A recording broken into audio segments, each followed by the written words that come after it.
मैं आपको एक कहानी सुनाना चाहता हूं। चौथी पास राजा। किस किसने सुनी है ये कहानी?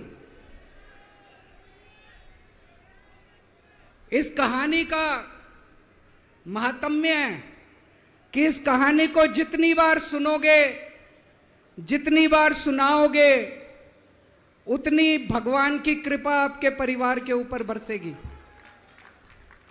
इस कहानी का जितना प्रचार प्रसार करोगे, उतना देश की तरक्की होगी, उतना समाज की तरक्की होगी। तो जिन लोगों ने कहानी सुनी है वो भी बड़े ध्यान से दोबारा सुनना, अच्छे से सुनना और इसका खूब प्रचार प्रसार करना। यह कहानी एक राजा की है, एक चौथी पास राजा की कहानी है, एक अहंकारी राजा की कहानी है, एक भ्रष्टाचारी राजा की कहानी है।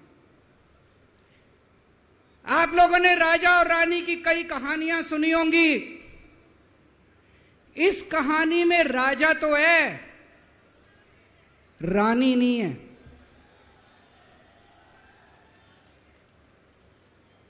तो एक महान देश था, कई हजार साल पुराना देश।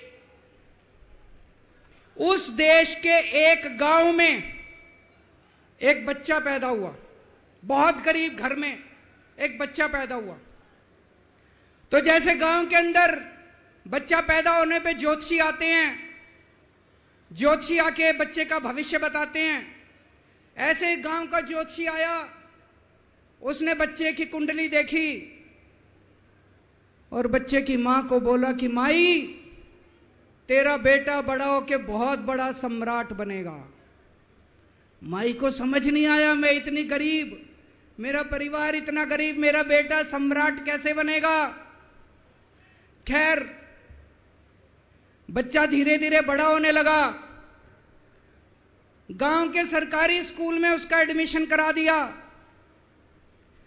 उसका पढ़ने लिखने में मन नहीं लगता था। पढ़ते पढ़ते, क्लास करते करते चौथी में आके उसने नाम कटवा लिया। उसका पढ़ाई लिखाई में मन नहीं लगता था। बगल में, गांव के बगल में एक रेलवे स्टेशन था। घर में बहुत गरीबी थी। वो बच्चा वहां स्टेशन पे जाके चाय बेचने लगा।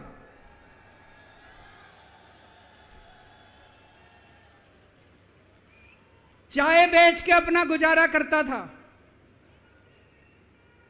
वो भाषण बहुत अच्छा देता था, बचपन से ही बड़ा अच्छा भाषण देता था। गांव के लड़कों को इकट्ठा कर लेता और भाषण देना चालू करता। धीरे धीरे आसपास के गांव में फैल गया कि यह बच्चा भाषण बड़े अच्छे देता है। आसपास के लड़के भी इकट्ठे हो गए और जो मर्जी टॉपिक हो भाषण देना चालू कर देता था और रुकता ही नहीं था, घंटों घंटों तक भाषण देता रहता था। बच्चा बड़ा हुआ। ज्योतिषी ने कहा था बड़ा होके बच्चा उस महान देश का सम्राट बन गया। लेकिन राजा तो अनपढ़ था, उसे तो कुछ आता नहीं था। अफसर आते, उस अनपढ़ राजा से जहां मर्जी साइन करा लेते, जहां मर्जी जो मर्जी साइन करा लेते। वो राजा अनपढ़ था, उसे लगता था मैं अगर अफसरों से पूछूंगा तो मेरी कमजोरी सबके सामने प्रकट हो जाएगी। अफसरों को लगेगा मेरे को कुछ आता नहीं है। अफसर जो मर्जी लेके आते थे वहां साइन कर देता था। वो धीरे धीरे पूरे देश के अंदर फैल गया कि राजा अनपढ़ है, राजा अनपढ़ है। राजा को बड़ा बुरा लगने लगा। तो राजा ने कहीं से एक फर्जी डिग्री का जुगाड़ कर लिया। एक फर्जी डिग्री का जुगाड़ कर लिया, एमए की डिग्री का। और राजा बोला मैं एमए हूं। पर सच्चाई तो पूरे देश को पता थी, राजा तो अनपढ़ था। धीरे धीरे राजा अहंकारी भी होता गया। अहंकारी राजा और ऊपर से अनपढ़। जो मर्जी उस राजा के पास जाता और राजा से कुछ भी पास करा के ले आता। एक बार कुछ लोग गए, राजा को बोले जी नोटबंदी कर दो। नोटबंदी करने से भ्रष्टाचार खत्म हो जाएगा, आतंकवाद खत्म हो जाएगा।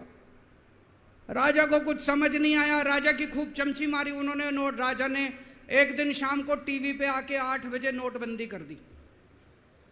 पूरे देश का बेड़ा गर्क हो गया दोस्तों। लंबी लंबी बैंकों के सामने लाइनें लग गई, कई लोग मर गए, दुकानें बंद हो गई, रोजगार बंद हो गए, बड़ी बड़ी इंडस्ट्री बंद हो गई, पूरे देश का बेड़ा गर्क हो गया। फिर एक दिन कोई आके बोला जी 2000 का नोट ले आओ। राजा 2000 का नोट ले आया। 4 साल बाद कुछ लोग आके बोले जी 2000 का नोट बंद कर दो। राजा ने 2000 का नोट बंद कर दिया। राजा को अक्ल तो थी नहीं, बेवकूफ था, अनपढ़ था। कभी 2000 का नोट चालू करता था, कभी 2000 का नोट बंद करता था। एक बार कुछ लोग आके बोले जी ये किसानों के कानून बना दो, इस कानून से किसानों का भला होगा। राजा ने कानून बना दिए। पूरे देश के किसान सड़कों पे उतर आए। 750 किसान मर गए आंदोलन में, और 1 साल के बाद राजा को वो तीनों कानून वापस लेने पड़े। एक बार उस देश के अंदर बहुत बड़ी महामारी फैल गई, चारों तरफ महामारी फैल गई, लोग मरने लगे। किसने आके बोला जी थाली बजवाओ तो देश ठीक हो जाएगा। तो राजा ने पूरे देश में थाली और चम्मच बजवा दिए। महामारी तो नहीं बची, महामारी तो फैली रही। किसी ने आके कहा जी डॉक्टरों की जरूरत पड़ेगी, दवाइयों की जरूरत पड़ेगी, इंजेक्शन की जरूरत पड़ेगी, तब महामारी रुकेगी। राजा अपने दोस्तों का बड़ा ख्याल रखता था। उसके दोस्त थे। एक दोस्त ने 10,000 करोड़ रुपए चोरी कर लिए, राजा ने उसको देश से भगा दिया। दूसरे दोस्त ने 20,000 करोड़ चोरी कर लिए, राजा ने उसको भी देश से भगा दिया।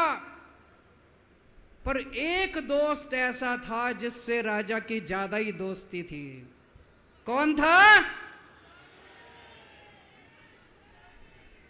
उसको उन्होंने सारे एयरपोर्ट बेच दिए, सारे जहाज बेच दिए, सारे सी पोर्ट बेच दिए, उन्होंने आसमान बेच दिया, जमीन बेच दी राजा ने, खदानें बेच दी। उस दोस्त पे राजा मेहरबान था।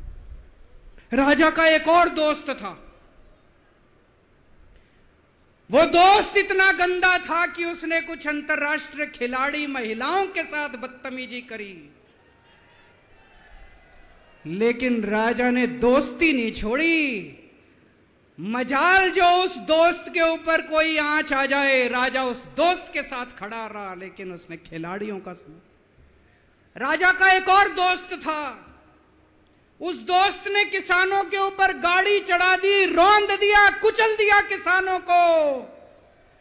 राजा ने अपनी दोस्ती नहीं छोड़ी। इस बात पे तो दाद देनी पड़ेगी कि राजा दोस्तबाज था, 1 नंबर का दोस्तबाज था। चारों तरफ अत्याचार हो गया, चारों तरफ देश के अंदर इनके अपने लोग जो थे वो बलात्कार करने लगे, गलत काम करने लगे, हाहाकार मच गया। जो राजा के खिलाफ बोलता, राजा उसको पकड़ के जेल में डाल देता। एक दिन एक पत्रकार ने कार्टून बना दिया राजा के खिलाफ, उस पत्रकार को उठा के जेल में डाल दिया। एक दिन एक किसी पत्रकार ने उनके खिलाफ कुछ लिख दिया, उसको पकड़ के जेल में डाल दिया। जो राजा के खिलाफ बोले उसका बेड़ा गर्क। कोई जज अगर उस राजा के खिलाफ ऑर्डर करता था, राजा उसको बख्शता नहीं था। चारों तरफ अत्याचार, महंगाई, बेरोजगारी,